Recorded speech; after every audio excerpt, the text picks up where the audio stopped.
Segmen Indahnya Islam. Tajuk, Refleksikan Diri dalam Bulan Ramadan. Seringkali kita mendengar bahawa bulan Ramadan merupakan bulan tarbiyah dan bulan didikan. Ia menjadi suatu wasilah untuk kita memperbaiki diri kita menjadi seorang Muslim yang sejati. Satu bulan yang Allah berikan kepada hamba-Nya amat membantu kita untuk melakukan refleksi diri ataupun melakukan sebarang perubahan positif dalam menilai diri kita dan melihat sejauh mana kedudukan iman dan takwa kita kepada Allah Subhanahu wa taala.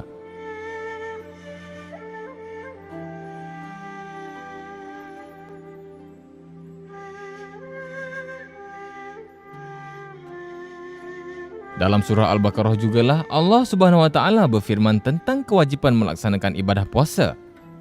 Wahai orang-orang yang beriman, diwajibkan ke atas kamu berpuasa sebagaimana diwajibkan ke atas orang sebelum kamu, agar kamu bertakwa.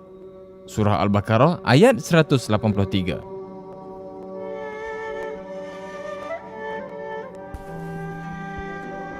Amalan-amalan yang boleh meningkatkan didikan kita untuk memperbaiki diri untuk menjadi seorang Muslim sejati dalam bulan Ramadan ini adalah seperti: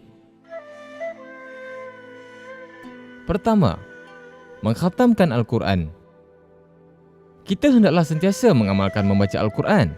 Kitab Al-Quran merupakan kalamullah yang di dalamnya penuh dengan nasihat, iktibar dan suruhan Allah yang harus kita laksanakan. Ayat suci Al-Quran bukan sahaja dibaca dalam bulan Ramadan. Bahkan, kita juga mesti membacanya dalam bulan-bulan yang lain juga. Pada bulan inilah Al-Quran pertama kali turun dari Lauhul Mahfuz ke langit dunia sekaligus. Allah berfirman, bulan Ramadan, bulan yang di dalamnya diturunkan, yakni permulaan Al-Quran sebagai petunjuk bagi manusia dan penjelasan-penjelasan mengenai petunjuk itu dan pembeda, yakni antara yang hak dan yang batil. Surah Al-Baqarah ayat 185.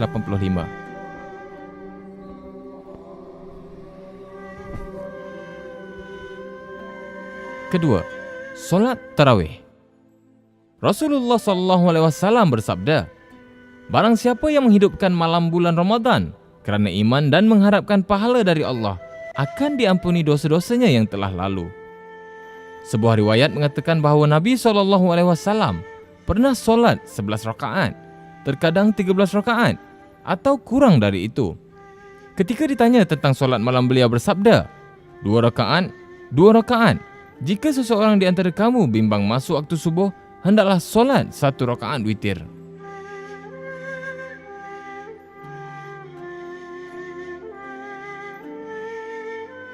Ketiga, memperbanyakkan doa. Orang yang berpuasa ketika berbuka adalah salah satu orang yang doanya mustajab. Oleh kerana itu, perbanyaklah berdoa ketika sedang berpuasa. Lebih-lebih lagi ketika berbuka. Berdoalah untuk kebaikan diri kita, keluarga, bangsa dan saudara-saudara kita sesama Muslim di belahan dunia.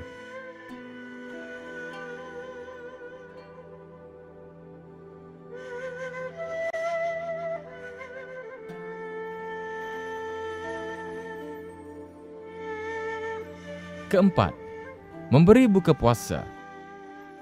Hendaknya berusaha untuk selalu memberikan iftar, yakni berbuka kepada mereka yang berpuasa, walaupun hanya seteguk air atau sebutir kurma.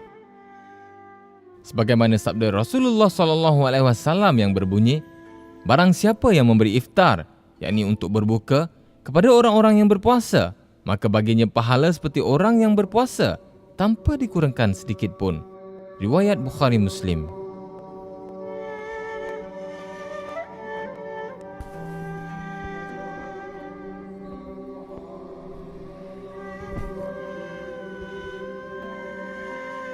Kelima, bersedekah. Sedekah merupakan suatu pemberian kepada orang lain. Ramai insan masa kini yang menyalah tafsirkan erti sedekah yang sebenarnya. Sedekah bukan sahaja dari segi keuangan, memberi wang kepada orang lain, harta benda dan sebagainya. Dalam sebuah hadis ada menyebut, senyuman itu juga dikira sebagai sedekah. Membuang sesuatu yang menghalang di jalanan juga sedekah. Mengajarkan sesuatu yang bermanfaatkan kepada orang lain juga dikira sebagai sedekah. Firman Allah Subhanahu wa taala, bandingkan, yakni derma orang-orang yang membelanjakan hartanya kepada jalan Allah, ialah sama seperti sebiji benih yang tumbuh menerbitkan 7 tangkai. Tiap-tiap tangkai itu pula mengandungi 100 biji. Dan ingatlah, Allah akan melipat gandakan pahala bagi sesiapa yang dikendakinya.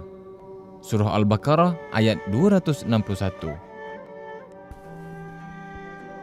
Keenam, iktikaf.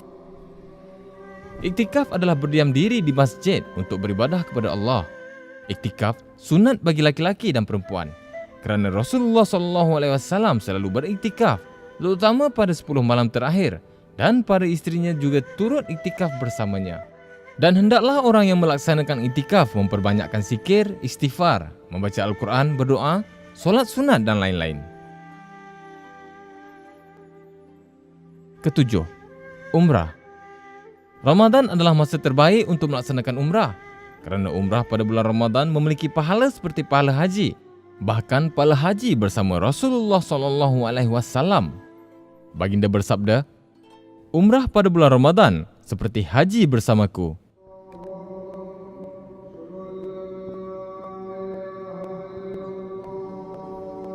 Kelapan, memperbanyak berbuat kebaikan.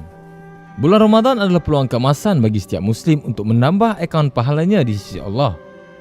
Dalam hadis yang diriwayatkan Ibnu Khuzaimah dan Baihaqi dikatakan bahawa amalan sunnah pada bulan Ramadan bernilai seperti amalan wajib, dan amalan wajib bernilai 70 amalan wajib di luar Ramadan.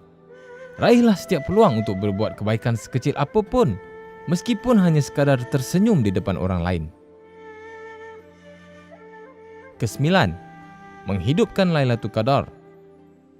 Nabi SAW bersabda bermaksud, sesiapa yang menghidupkan malam Lailatul Qadar dengan penuh keimanan dan mengharapkan pahala, maka diampunkan baginya dosa yang telah lepas. Dan sesiapa yang berpuasa di bulan Ramadan dengan penuh keimanan dan mengharapkan pahala, maka diampunkan baginya dosa yang telah lepas. Riwayat Bukhari dan Muslim.